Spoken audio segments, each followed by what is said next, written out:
Hi అండి, నమస్తే. Welcome to our channel simple recipes and vlogs. ఈరోజు మన వీడియోలో స్టఫింగ్ పొటల్స్ ఫ్రైని ప్రిపేర్ చేద్దామండి.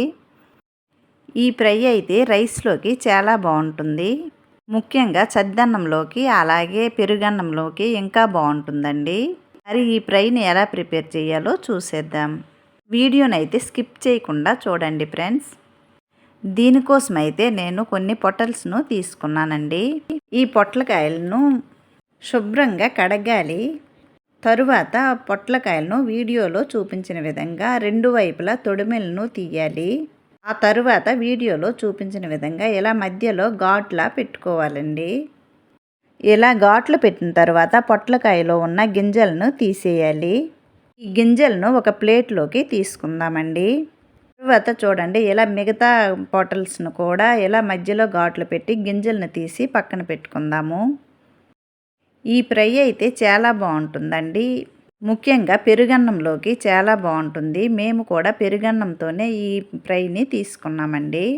మీరు కూడా ఒకసారి తప్పకుండా ట్రై చేసి పెరుగన్నంతో తినండి, చాలా బాగుంటుంది. ఇలా ఘాట్లన్నీ పెట్టిన తర్వాత గింజలను పొటల్స్ను ఒక ప్లేట్లోకి తీసుకుందాము. తరువాత స్టఫింగ్ కోసం స్టవ్ పైన కడాయి పెట్టుకోవాలి.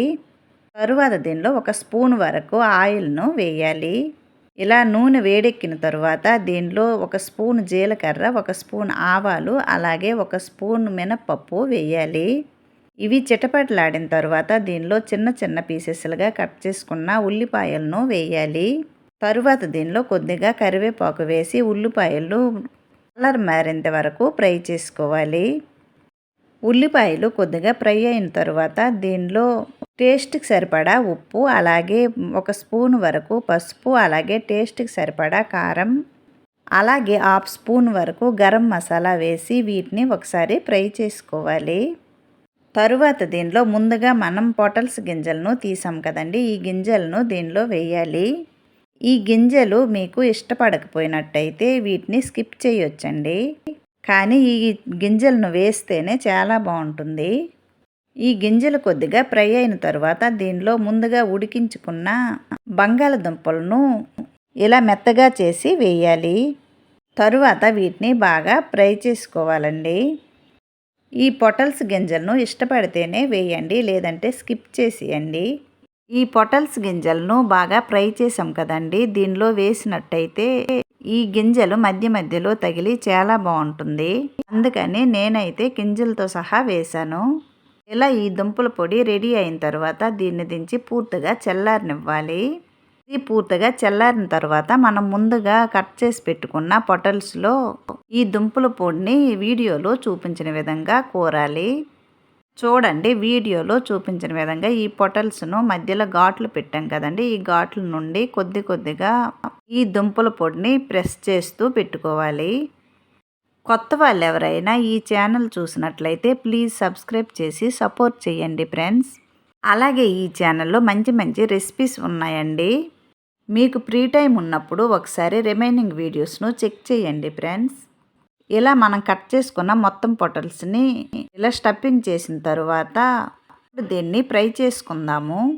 ఇవి ఫ్రై చేయడానికి స్టవ్ పైన పాన్ పెట్టి దీనిలో 2 స్పూన్ల వరకు ఆయిల్ను వేయాలి. ఆయిల్ హీట్ అయిన తర్వాత మనం ముందుగా స్టఫింగ్ చేసుకున్న పొట్లకాయలన్నీ ఒక్కొక్కటిగా వీడియోలో చూపించిన విధంగా వేయాలి. స్టవ్ని మీడియం ఫ్లేమ్లో పెట్టి వీటిని ఫ్రై చేసుకోవాలి. ఈ పొట్లకాయలను 4 వైపులా త్రిప్పుతూ ఫ్రై చేసుకోవాలండి.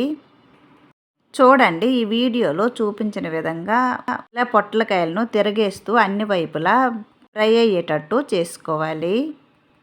ఇలా అన్ని వైపులా రోస్ట్గా ఫ్రై అయిన తర్వాత ఇప్పుడు దీన్ని ప్లేట్లోకి తీసుకుందాము.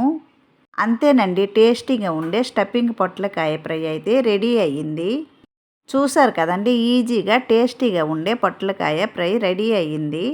మీరు కూడా తప్పకుండా ట్రై చేయండి, మీకు కూడా బాగా నచ్చుతుంది. ఈ వేసవిలో ఈ ఫ్రైని చేసి పెరుగన్నంతో తీసుకోండి ఫ్రెండ్స్, మీకే ఈ టేస్ట్ ఏంటో తెలుస్తుంది. తప్పకుండా ట్రై చేస్తారు కదండి. మరి ఈ రెసిపీ నచ్చినట్లయితే లైక్ చేయండి, షేర్ చేయండి. ప్లీజ్ ఈ ఛానల్ని సబ్స్క్రైబ్ చేసి సపోర్ట్ చేయండి. మరో మంచి వీడియోతో మళ్ళీ కలుద్దామండి. Bye friends.